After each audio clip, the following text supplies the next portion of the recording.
Et on va parler plus en détail, bien sûr, de ce projet avec vous, Monsieur le Ministre. Bonsoir. Bonsoir. Merci d'avoir accepté notre invitation. Vous êtes le ministre des Grands Travaux.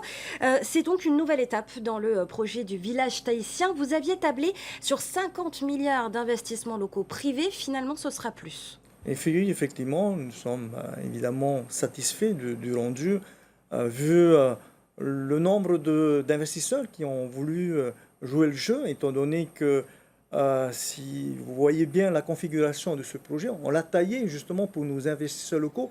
Tel était donc le vœu du président de la Polynésie, à savoir, faites en sorte que nos investisseurs puissent s'y retrouver au sein donc, de ce projet ambitieux du pays. Alors, parmi ces investisseurs, il y en a des très connus. Je pense bien sûr au groupe Van, mais aussi au groupe MOUX. Tous deux ont remporté respectivement 2 appels d'offres comparativement aux autres.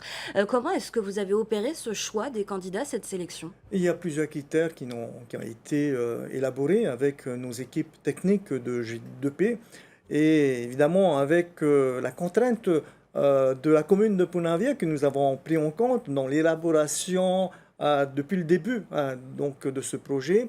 Nous avons un critère d'évaluation selon donc, la viabilité du projet. Donc, il s'agit là d'investir quelques milliards. On parle de 60 milliards.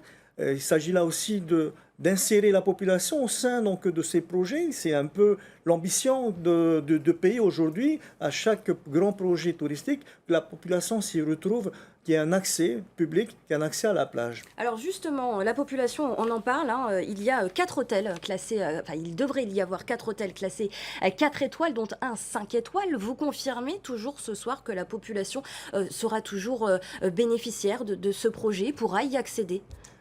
Ce que nous retenons aujourd'hui, c'est que ces investisseurs sont en phase avec la volonté qui nous anime aujourd'hui, rendant possible à ce que la population puisse s'y retrouver avec nos aménagements. Donc, c'est en adéquation avec leur positionnement dans leur projection à travers ce projet que nous avons établi évidemment donc, les différents lots. Il permettra donc à la population de s'y retrouver, car il y aura des centres commerciaux, il y aura des boutiques adaptées, il y aura donc une interconnexion entre les hôtels, il y aura donc tout je dirais, quelques kilomètres de marche qui est prévu aussi. Et est-ce que vous pensez que c'est en adéquation avec un tourisme durable, un tourisme authentique que vous prônez, que le gouvernement prône, de construire autant de structures hôtelières sur un même site? Vous savez, lorsqu'il s'agit de mettre quelques milliards, on parle de 60 milliards, je pense que ceux-là même qui se sont positionnés, ils ont vu tout l'aspect positif de la chose. Donc, la structuration, l'effet culturel à l'intérieur donc, de ces hôtels, la partie donc, environnementale a été prise en compte, l'aspect donc d'ouverture au public a été pris en compte, et sachez-le, c'est qu'un point donc d'ancrage avant d'aller dans les îles, et à l'inverse, en revenant vers Tahiti, donc l'objectif c'est de pouvoir les contenir à un moment donné pour pouvoir donc voilà, disposer d'une façon ou d'une autre pour les projeter dans les îles. En fait, ça fait partie d'un tour opérateur en fait quand ce qu'ils est proposé. Alors ce projet de village tahitien, René Temeharu, il date d'il y a 10 ans. Maintenant, il y a eu de nombreux rebondissements. Est-ce qu'on est certain qu'il se réalisera enfin, tout en sachant que les protocoles d'accord avec les investisseurs locaux n'ont pas encore été signés? Oui, effectivement, on est conscient, donc on a pris en compte la situation de mes prédécesseurs, en fait, parce que je l'ai récupéré, ce projet, pendant la période de Covid en cours. Donc ça fait 6 mois que nous avons relancé à nouveau ce projet.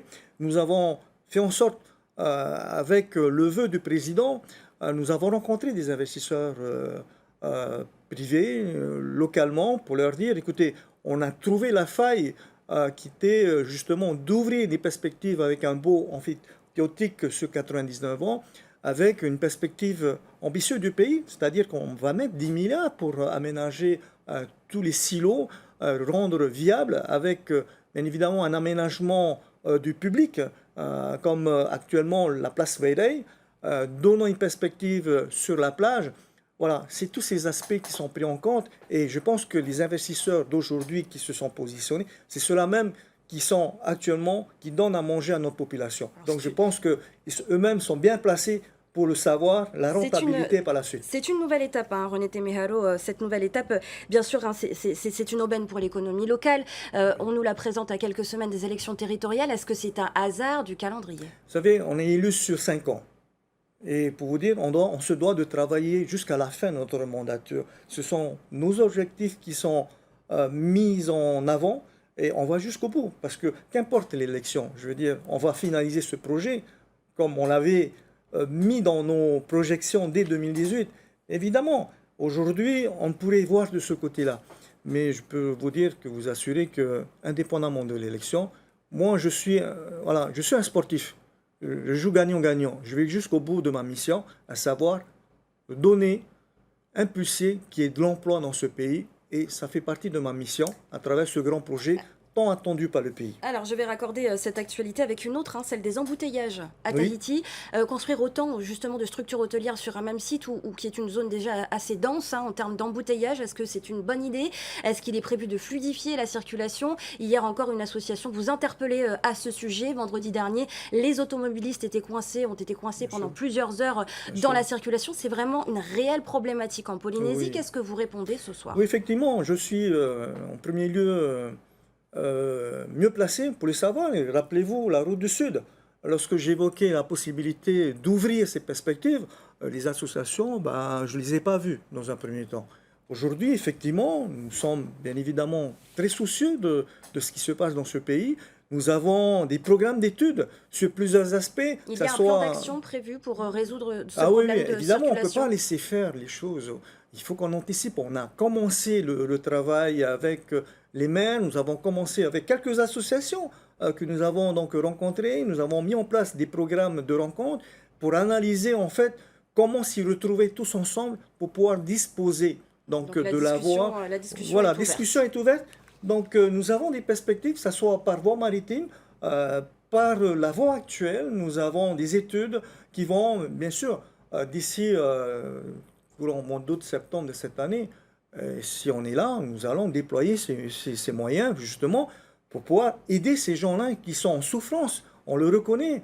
On sait bien quel est l'impact sur la situation de nos gens dès le matin ou le soir. Ce n'est plus tolérable. Donc on doit trouver une solution. Et cette solution, il faut qu'on la trouve tous ensemble. Ne Merci. soyons pas égoïstes. Merci René Temeharo d'avoir été notre invité ce soir. Compris. Merci.